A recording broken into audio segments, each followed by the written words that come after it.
bihi nasta'inu ala umuri dunya waddin. Wassalatu wassalamu ala nabiyyina Muhammad wa ala alihi wa ashabihi wa man tabi'ahum bi ihsanin ila yaumiddin. Rabbi shrah li sadri wa yassir li amri wahlul 'uqdatam min lisani yafqahu qawli. Rabbana zidna ilman warzuqna fahman.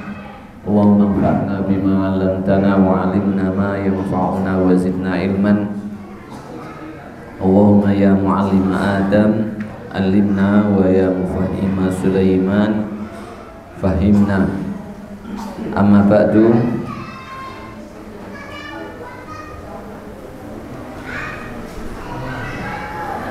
Kita kemarin sampai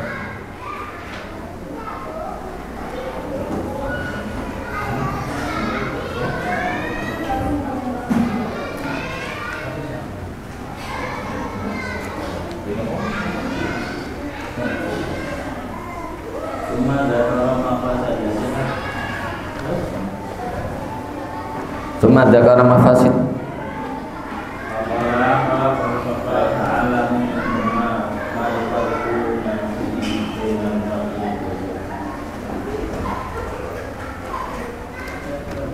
Tsumma dzakara mafasid sihri.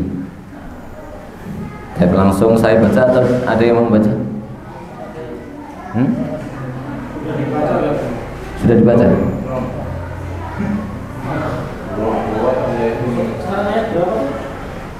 Kemarin wattaba'u matatul syayatin cuman belum habis.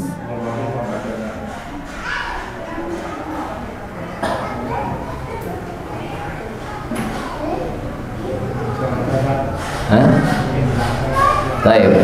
Tsumma dzakara mafasid as-sihri faqala, kemudian Allah Subhanahu wa taala menyebutkan kerusakan-kerusakan yang ditimbulkan oleh sihir, baik pada sahirnya maupun pada mashurnya.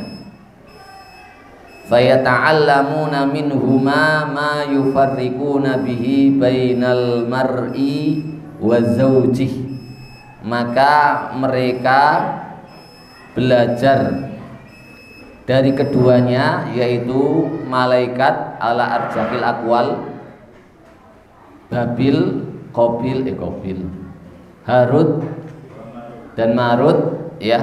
Sebagian mengatakan itu adalah dari bangsa jin, dan qaul yang paling rajih adalah bahwa keduanya adalah malaikat, karena kata-kata disebutkan malakani itu juga jin bisa disebut dengan malaikat, sebagaimana yang kita sebutkan kemarin bahwa dalilnya adalah wa idh qulna lil malaikati isjudu li adama fadzakara iblis nau'un minal malaikah dakhilun fi al malaikah.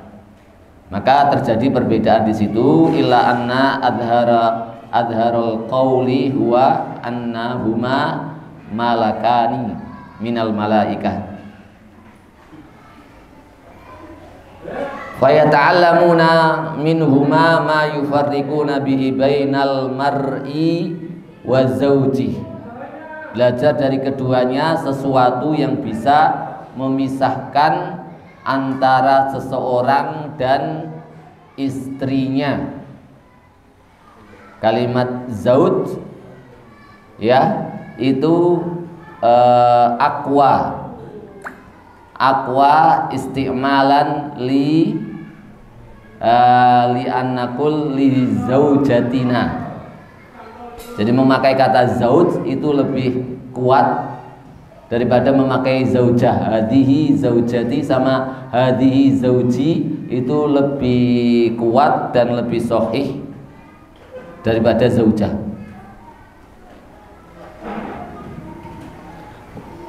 Ayat yang lain, wa khalaqa minha zaujaha ay zaujataha. Al-Quran selalu memakai kalimat zauj. Ma'anna mahabbata zaujaini la tuqasu bimahabbati ghairihima. Padahal kecintaan antara sepasang istri itu kecintaan yang tidak bisa dibandingkan dengan kecintaan dengan yang lainnya, ya. Puncak kecintaan tertinggi yang ada pada manusia, makhluk dengan makhluk, ya, beliau mengatakan adalah kecintaan istri kepada suaminya atau suami kepada istrinya. Makanya kalau ada suami lebih cinta kepada lovebird-nya, atau istri lebih cinta gumbul-gumbul sama temennya, nah ini sedikit menyelisihi fitrah. Ma'anna mahabbata zaujaini la tuqasu, tidak bisa diukur bimahabbati ghairihima, dengan kecintaan selain daripada keduanya. Li'anna Allaha qala fi haqqihima, karena Allah dalam persoalan kedua istri, kedua pasangan itu berfirman, wa ja'ala bainakum mawaddatan wa rahmah, dan dialah Allah yang menjadikan di antara kalian suami istri itu mawaddatan wa rahmah. Wa fi hadza dalilun ala anna sihra lahu haqiqah. Ini menunjukkan, ya, adalah merupakan dalil bahwa sihir itu memiliki hakikat. Hakikatnya memang ada, bukhulnya juga ada, sebagaimana yang teriwayatkan oleh banyak hadis. Wa annahu yadurru biiznillah, dan bahwasanya sihir itu bisa membahayakan setelah atau dengan izin Allah Subhanahu wa taala, ai bi iradatillah, yaitu dengan kehendaknya Allah Subhanahu wa taala. Wal idnu naw'ani, izin di situ ada dua macam. Idnun qadariyun, yaitu izin qadari, wa wal muta'alliqu bimasyiatillah, yaitu yang berkaitan dengan kehendaknya Allah Subhanahu wa ta'ala. Jadi kalau iradah kauniyah itu dinamakan masyiah, ya, iradah kauniyah itu dinamakan dengan masyiah. Bi iradatillah kama fi hadhil ayat, sebagaimana ada pada ayat ini. Wa idnun syar'iyyun, dan izin syar'i, kama fi qaulihi ta'ala fil ayah as-sabiqah, sebagaimana di firman-Nya Allah taala di ayat yang terdahulu, ya, iradah syar'iyyah sama iradah kauniyah. Tentunya di pelajaran akidah antum semua sudah pelajari bab iradah ini. Jadi yang dimaksud di sini adalah masyiah atau iradah kauniyah. Wa annahu yadurru biidnillahi fa innahu nazzalahu ala qalbika biidnillah, dan sesungguhnya Al-Quran itu nazzalahu ala qalbika, turun di hatimu dengan izin Allah Subhanahu wa taala. Wa fi hadhil ayah wa ma asbahaha, dan pada ayat ini dan semisalnya, annal asbab mahma balaghat fi quwwatit ta'thir, bahwasanya sebab-sebab yang ada walaupun sudah pada puncak pencapaian memenuhi sebab-sebab untuk mencapai sesuatu, fa innaha tabi'atun lil qada'i wal qadar, dia sesungguhnya tetap mengikuti kaidah atau qadha dan qadar. Laisat mustaqillah fit ta'thir, bukan bebas atau tidak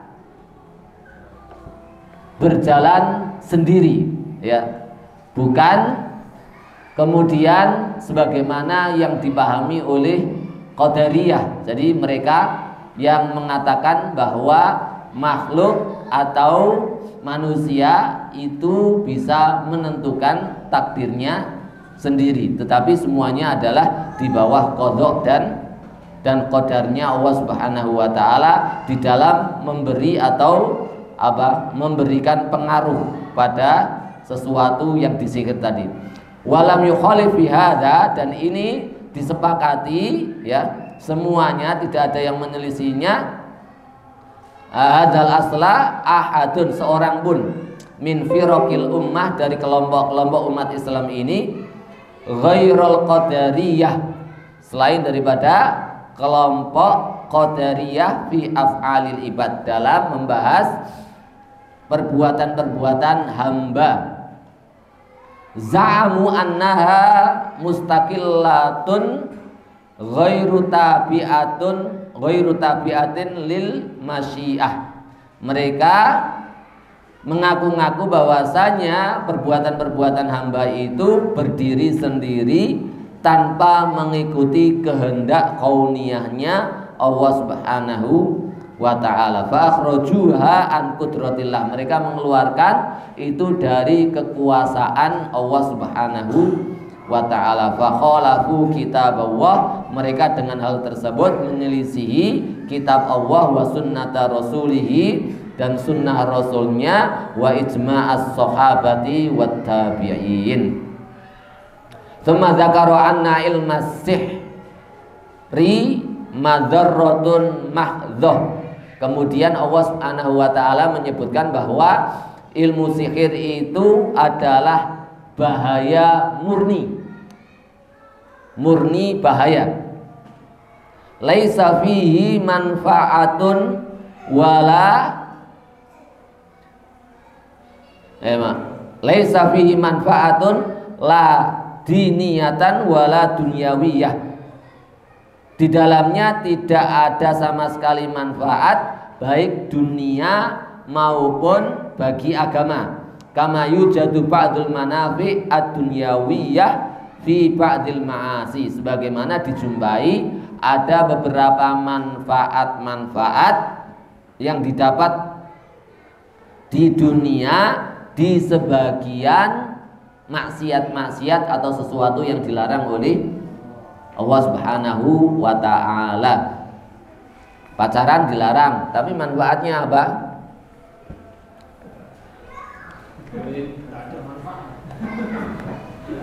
Masa gak ada manfaat?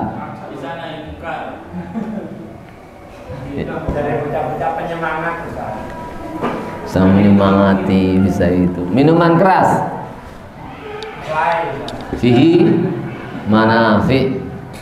Kalau satu kata memang nggak ada, ya jelas nggak ada.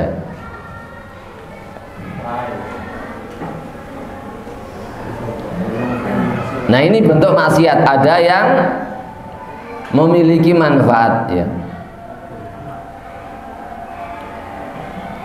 Timo. Si gak ketemu barisi. Taib. Kama qala ta'ala fil khamri wal maisir, kul fihima, khamr dan judi, katakanlah wahai Muhammad kepada mereka, fihima itsmun kabir, ada dosa yang besar, wa manafi'u linnas, dan manfaat bagi manusia, wa itsmuhuma akbaru min naf'ihima, akan tetapi dosanya lebih besar daripada manfaatnya. Fahadha sihru madarratun mahdhah, sementara sihir ini itu murni ya, bahaya, tidak ada manfaatnya. Mungkin di sana akan ada yang mengaku bahwa manfaatnya mengkayakan dukun. Ya kan, dukun dapat bayaran, dukun dapat pekerjaan, dukun bisa terkenal. Iya balas sih. Sekarang kan banyak dukun yang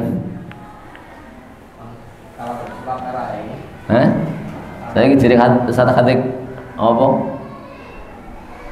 Lagi rame viral santet itu satu ya.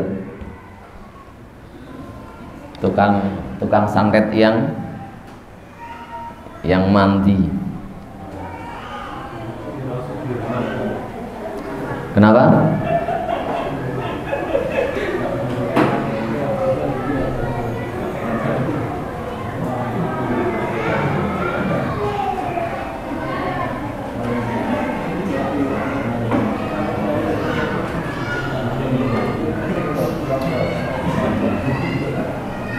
Bagi yang pernah belajar atau pernah jadi dukun, antum tanya, insya Allah semuanya penderitaan. Karena apa? Karena setelah dia jadi dukun, mesti dia akan dikuasai oleh jin, oleh iblis. Hidupnya tidak akan tenang, selalu dihantu-hantui untuk dimintai sesuatu. Bahkan sampai keturunannya pun bisa jadi ya ingin dinikahi sama jin atau pokoknya sudah luar biasa sekali. Kalau ada yang pernah berhubungan dengan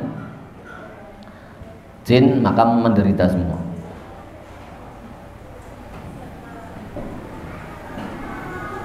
Itu dari dukunnya, apalagi yang kena, apalagi yang kena sihir. Jadi ada orang yang kena sihir, ada orang yang kena sihir. Sebab kenapa orang itu kena sihir? Sebabnya adalah ghaflah, ya, lalai dari berzikir kepada Allah Subhanahu wa ta'ala. Karena memang syarat daripada santet itu bisa mengenai itu, yang pertama adalah kuatnya kuatnya bentuk sihir itu dan buhul yang ada. Yang kedua adalah ghaflatul mashur, ya, lalainya orang yang disihir itu dari zikir kepada Allah Subhanahu wa ta'ala, sehingga bisa mengenai. Termasuk juga ain biasa kadang orang memuji dan yang lainnya itu maklum, tetapi kalau yang dipuji itu lalai dari berzikir kepada Allah Subhanahu wa ta'ala, disitulah ada peluang untuk terkena ain. Dan bisa tanya langsung, ya, betapa menderitanya kalau orang kena sihir itu. Bisa tanya Ustadz Husain, bisa tanya Ustadz Kamil, atau Ustadz yang pernah menangani kasus-kasus tersebut. Luar biasa sekali. Dan memang benarlah Umar ibn Khattab, ya, ketika memerintahkan, ya, ketika menangkap sang penyihir itu diperintahkan untuk langsung dibunuh. Falaisa lahu da'in aslan. Sesungguhnya sihir itu enggak ada, ya, tempat, ya, yang mampu untuk dimanfaatkan. Fal manhiyat kulluha, maka ketahuilah sesungguhnya yang dilarang itu semuanya imma madharratun mahdhah, baik bisa jadi dia itu murni bahaya, au syarruha akbar min khairiha, atau jenis yang kedua adalah jeleknya lebih besar daripada baiknya. Maka apapun itu juga, kalau syarruha itu akbar min naf'iha, maka sesuatu itu minal manhiyat. Kama annal ma'murat, sebagaimana yang diperintahkan juga, imma maslahatun mahdhah, bisa jadi itu kebaikan secara murni, au khairuha aktsar min syarriha, baiknya itu lebih banyak daripada kejelekannya. Karena memang di dalam sesuatu yang diperintahkan itu ada bahayanya, tetapi manfaatnya jauh lebih banyak. Walaqad alimu, ai al-yahud, orang-orang Yahudi itu telah mengetahui, lamanishtarahu, ai rohiba fi sihri, orang-orang yang cinta, seneng, condong kepada sihir, rohbatal mushtari fi silah, sebagaimana pedagang atau pembisnis mencintai barang dagangannya. Artinya mereka lebih mencintai sihir itu daripada mencintai harus mengikuti ilmunya para anbiya. Malahu fil akhirati min kholaq. Nah, orang-orang yang seperti itu tidak memiliki bagian sama sekali di akhirat sedikit pun. Ai nasib, yaitu bagian. Bal huwa mujibun lil uqubah, tetapi itu ya mewajibkan atau menjadi penyebab dia untuk mendapatkan hukuman. Falam yakun fi'luhum iyyaha jahlan walakinnahum istahabbu. Mereka melakukan hal tersebut bukan disebabkan karena kebodohan, akan tetapi istahabul hayatad dunya alal akhirah. Hawa nafsu mereka yang lebih mencintai dunia daripada akhirat. Nah, penyebabnya adalah ini. Dan memang kebanyakan orang Yahudi itu penyebab kemaksiatan yang terjadi pada mereka itu bukan karena kejahilian, tetapi dikarenakan karena hawa nafsu. Sebagaimana kalau ada ulama, kalau ada ustadz, kalau ada tokoh-tokoh masyarakat, kebanyakan mereka kejahatannya itu dikarenakan nafsu dan kedengkian. Makanya subhanallah, kadang ini juga menimpa tokoh-tokoh masyarakat atau menimpa pelaku-pelaku pendidikan Islam atau bahkan pondok-pondok pesantren. Harusnya memiliki sebuah sikap, nih misalnya melihat pesantren itu maju, pesantren yang lainnya maju, dia hatinya kalau bersih, insya Allah akan mengatakan alhamdulillah, tugas dakwah ini semakin ringan, banyak yang membantu, ya. Akan tetapi banyak tidak terjadi seperti itu. Terjadinya bagaimana? Terjadinya wah iki piye? Akhirnya terjadilah hasad, terjadilah dengki dan ketidaksukaan. Padahal subhanallah, ya, ini permainan hati yang sangat luar biasa sekali, yang sering mampir pada diri-diri atau penyakit-penyakit yang mampir pada para pejuang Islam, karena ya kadang-kadang lalai terhadap hal ini. Padahal kan subhanallah luar biasa sekali. Kalau misalnya begini ya, kita memulai tahfidzul Quran anak-anak, kemudian hari ini misalnya tahfidz ini dicontoh di musola ini, di masjid ini, di desa ini, kita kan bisa membayangkan ketika kita bisa dicontoh, kita bisa ditiru, luar biasa sekali. Kita tinggal ngitung pahalanya itu, kita kayak beranak, kalau istilahnya kalau bisnis buka cabang ya, buka cabang pahala, buka cabang pahala, buka cabang pahalanya itu kan luar biasa sekali. Apalagi kita nggak pakai membayari itunya, cuma dia datang ke sini minta file-file kita, kemudian minta kurikulum kita sodorkan, kita ajari dia bisa membuka, membantu kita mengajari anak-anaknya kaum muslimin. Tapi kenapa kok kadang-kadang ini berat dan repot? Bahkan saya dengar cerita itu ya, kalau di Jakarta itu apa namanya, sesama ustadz itu musuhan gara-gara saingan kursusan bahasa Arab. Ustadz ini mengadakan kursus bahasa Arab ini mengadakan itu, saingan terus mempeng-mempengan jodohan api gitu-gituan. Nah, bisa tanya Ustadz Evi, luar biasa sekali. Padahal kan subhanallah tugas dakwah ini abot, antep, kalau banyak yang ngeriwangi kan kita sangat gembira sekali. Makanya bagian bainahum kedengkian, keirian itu banyak menempel pada orang-orang Yahudi yang tahu ilmu, tetapi penyakit mereka adalah apa?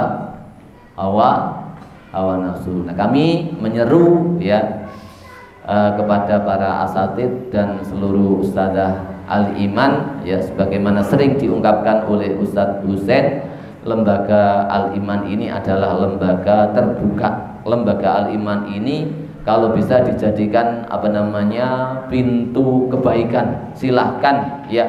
Kalau ada yang mau meniru, kalau ada yang mau terinspirasi atau bahkan mengambil kurikulum kita untuk diterapkan di pondoknya atau di lembaganya, kami sangat welcome sekali. Bahkan ya kalau kemarin di Bojonegoro itu sampai Pak Ustadz datang ke sana sendiri, kita seleksi di sana sendiri, kita kasihkan kurikulumnya sendiri dari teman-teman Muhammadiyah yang ada di sana. Itu subhanallah luar biasa sekali. Kita karena membayangkan kalau seandainya kita di copy kemudian pondok itu jadi atau bahkan lebih baik daripada kita, lah kita kan istilahnya karek tengar oleh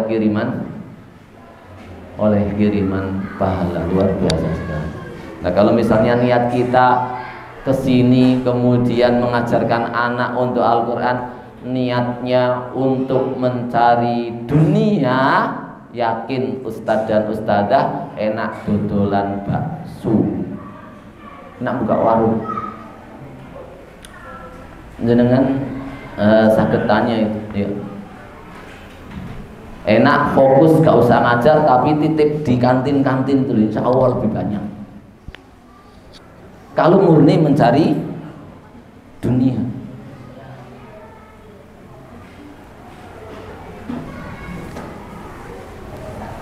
kemuliaan ketika Allah memilih kita ya sebagai dai, sebagai daiyah, sebagai mu'alim dan mu'alimah. Ini adalah kemuliaan la tuwazihi nikmah ya, kemuliaan yang tidak bisa diukur, tidak bisa ditandingi dengan kenikmatan-kenikmatan apapun ya.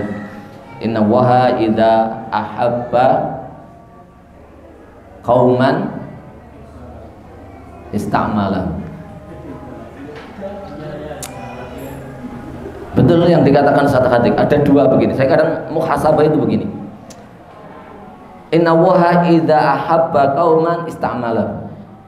Inna waha idza ahabba qauman ibtalahu. Allah kalau cinta kepada orang itu ada dua.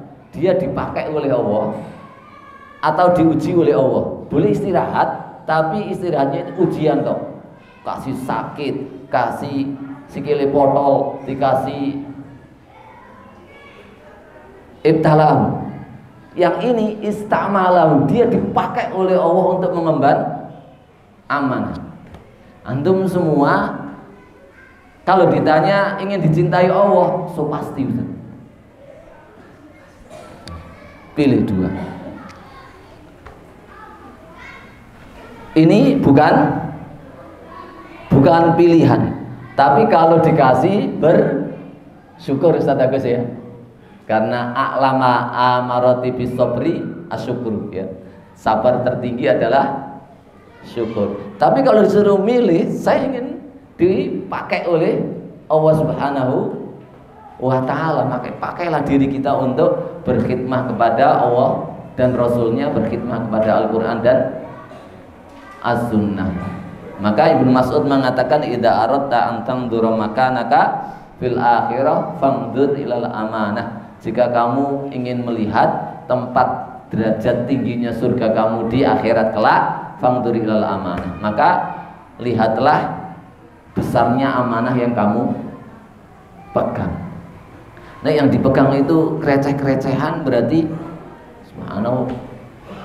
Antum amanah apa derajatnya di surga kecil.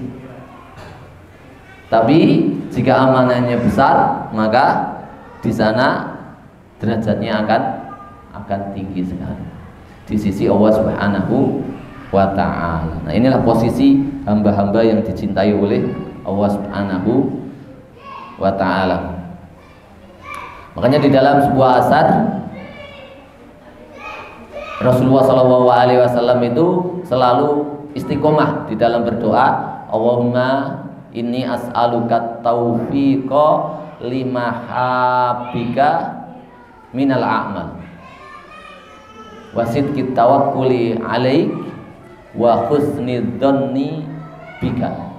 Itu doa yang selalu istiqomah didoakan oleh Rasulullah SAW, meminta 3 hal untuk selalu diberi taufik, selalu dipaskan pada amalan-amalan yang dicintai oleh Allah. Yang kedua adalah diberikan rasa tawakal yang sebenarnya kepada Allah dan diberikan mampu untuk berhusnudon, selalu husnudon kepada Allah Subhanahu wa ta'ala. Itu kenikmatan yang luar biasa sekali. Ibnu Mas'ud juga mengatakan bahwa maruziqa abdu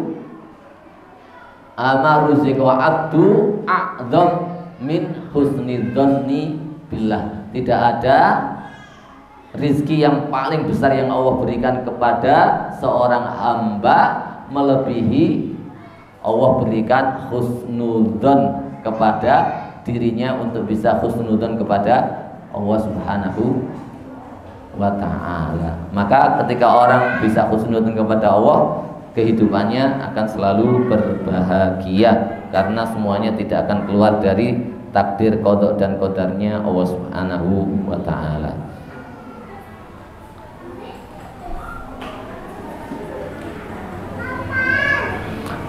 Wala bi'sa ma syarau bihi anfusahum law kanu ya'lamun. Teramat jeleklah apa yang mereka tukarkan atau beli untuk diri mereka, law kanu ya'lamun, seandainya mereka mengetahuinya.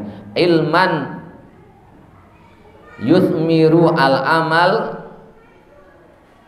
sebuah ilmu yang bisa membuahkan amal, ma fa'alu, dari apa yang mereka kerjakan.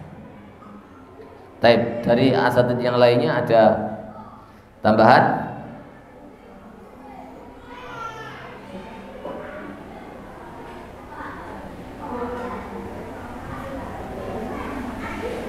Sudah Gus? Takdir tadi ya? Iya. Ini ada beberapa pertanyaan, cuma bukan dari saya. Cuma saya masih ingat pertanyaannya karena nggak bisa dijawab. Iya. Pertanyaannya jadi dijelaskan bahwa seseorang itu tidak akan lepas dari takdir Allah Subhanahu wa ta'ala. Yang ditanyakan, ini sekali lagi bukan pertanyaan dari saya, titipan saja. Ketika seseorang bermaksiat kepada Allah, apakah itu juga takdir Allah? Ya, itu takdir Allah, takdir yang kauniyah.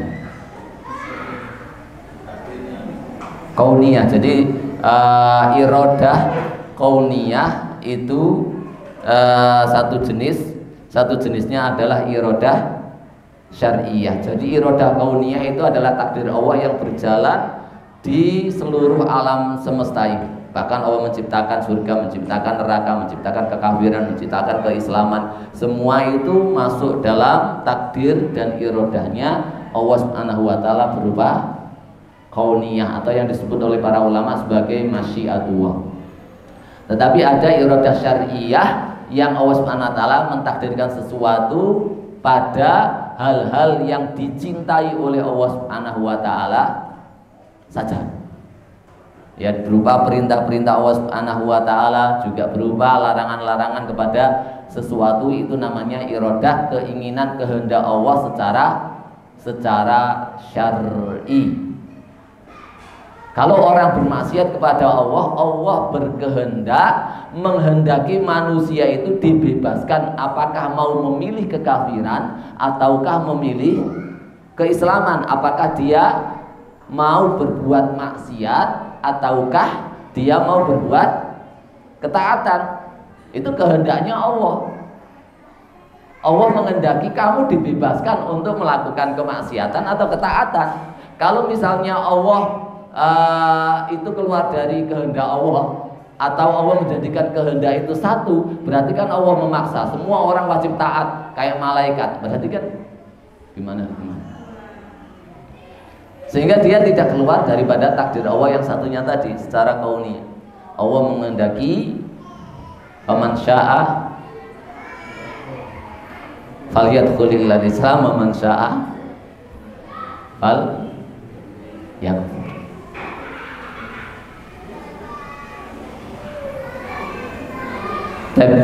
Begitu Ustaz Agus dapat jawabannya? Baik.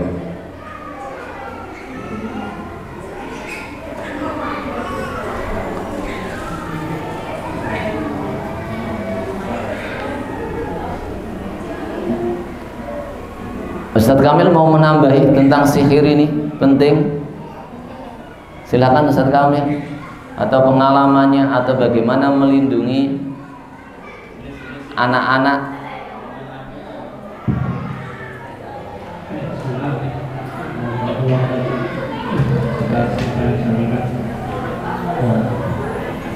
Yang kami tambahkan sedikit mungkin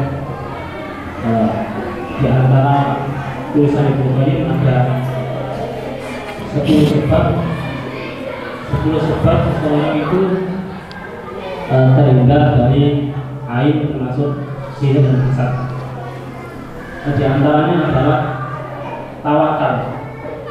Tawakal adalah puncak maksudnya seorang yang terkena sihir atau hasad itu bisa dipastikan tawakalnya rendah. Makanya kenapa ulama atau para sudut itu selesai kita mungkin kena sihir itu karena takinya kuat. Yang biasa kena sihir rata-rata, coba bayangkan kalau ustaz kita yang dakwah di pelosok-pelosok dengan dakwah dengan orang-orang Hindu Kristen, mereka sihirnya masih kuat, tapi mereka aman, tidak ada yang sampai kena sihir atau bagaimana, karena tawakalnya kuat. Makanya di antara orang yang kena sihir yang diserang mereka yaitu bahasa jin adalah hatinya, hati yang utama. Makanya hati itu yang akan mempengaruhi badan jiwanya tadi. Semakin dia itu bertawakal, sabarnya semakin kuat. Adalah ada sabar, tawakal dulu, maka sihir semakin berkurang, akan semakin kalah. Karena kata disebutkan di situ bahwa ya tawakal Allah bahwa kasbu. Kalau orang bisa bertawakal, maka walaupun dia tidak meladeni itu sihir akan kalah sendiri. Karena Allah yang turun, yang melawannya, bukan kita. Kalau Allah yang melawan, siapa yang akan mampu untuk mengalahkannya? Di antaranya adalah 10 sebab itu, tawakal, sabar juga termasuk, dan yang terakhir tidak mengurusi sihirnya. Jadi tidak mengurusi sihirnya itu adalah bagian dari perlawanan kita, yaitu kita rindu kepada Allah, rindu dengan takdir. Semakin kita mengurusi itu sihirnya, maka sihir itu semakin kuat. Sihir itu akan semakin kuat sehingga kita mungkin akan semakin tidak sabar, akan semakin tidak rindu.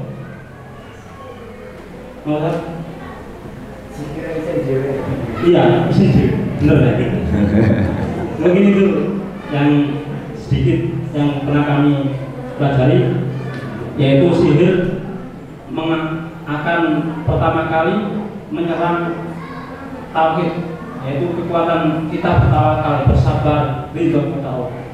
Maka kalau kita mau menyembuhkan, mungkin menerapi, pertama kali kita kuatkan tauhidnya kepada Allah supaya lebih mudah untuk menyembuhkan. Begini saja.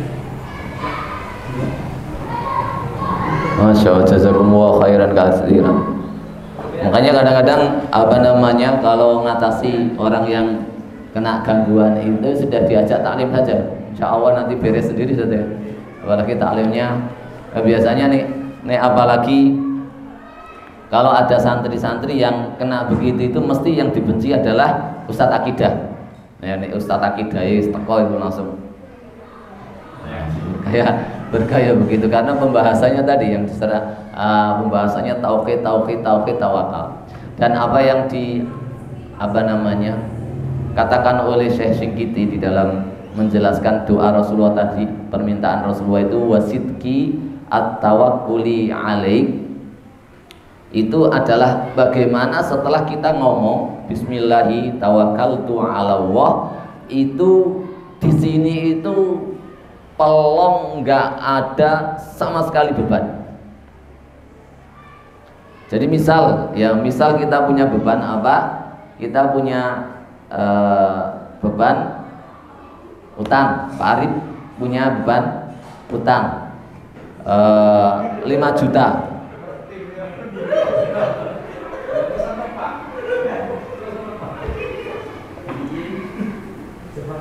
Lah, beliau tahu bahwa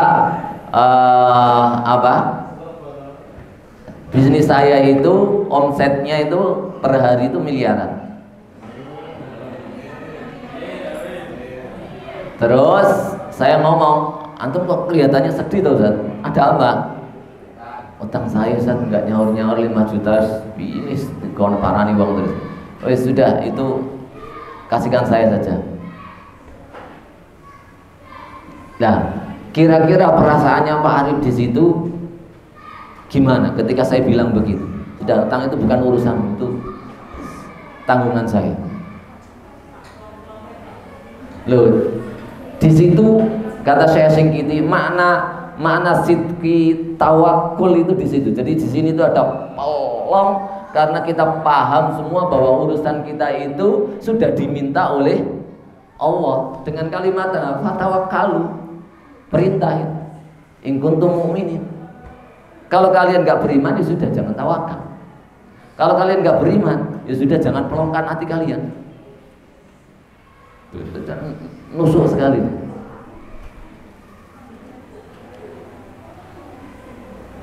Dan itu kenikmatan hidup yang beliau SAW selalu meminta setiap hari berdoa hal tersebut. Allahumma inni as'aluka taufiqa lima habika minal a'mal wa sidqit tawakkuli alaik wa husnil dhanni bika. Wa alam bisawab. Barakallahu fikum wa jazakumullahu khairan katsiran ala husni istima'ikum. Mudah-mudahan kita dijadikan Allah Subhanahu wa taala orang-orang yang selalu istiqomah di jalannya dan selalu diberikan rahmat dan hidayahnya kepada kita, sehingga Allah Subhanahu wa taala juga kelak menghadiahi kita husnul khotimah. Amin ya rabbal alamin. Wabillahi taufiq wal hidayah wa ridha wal inayah. Assalamualaikum warahmatullahi wabarakatuh.